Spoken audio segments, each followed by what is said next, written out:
convinced that the only thing I wanted to do, ever, was write novels.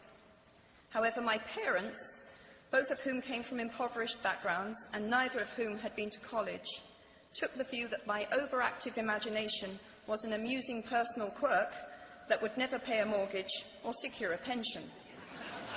I know the irony strikes with the force of a cartoon anvil now, but... So they hoped that I would take a vocational degree. I wanted to study English literature. A compromise was reached that in retrospect satisfied nobody, and I went up to study modern languages. Hardly had my parents' car rounded the corner at the end of the road than I ditched German and scuttled off down the Clàssiques corridor. I cannot remember telling my parents that I was studying classics. They might well have found out for the first time on graduation day. Of all the subjects on this planet, I think they would have been hard put to name one less useful than Greek mythology when it came to securing the keys to an executive bathroom.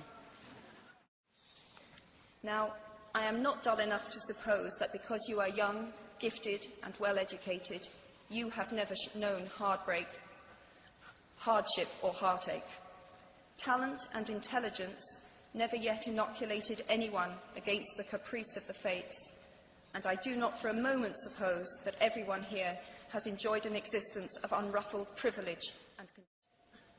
So I think it fair to say that by any conventional measure, a mere 7 years after my graduation day, I had failed on an epic scale. An exceptionally short-lived marriage had imploded, and I was jobless, a lone parent, and as poor as it is possible to be in modern Britain without being homeless. I stopped pretending to myself that I was anything other than what I was, and began to direct all my energy into finishing the only work that mattered to me. Had I really succeeded at anything else, I might never have found the determination to succeed in the one arena where I believed I truly belonged. I was set free, because my greatest fear had been realized, and I was still alive, and I still had a daughter whom I adored, and I had an old typewriter and a big idea. And so rock bottom became the solid foundation on which I rebuilt my life.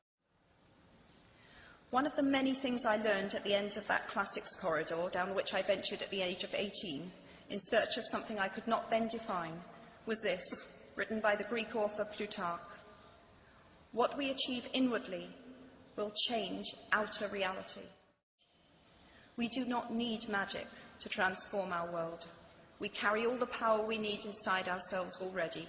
We have the power to imagine.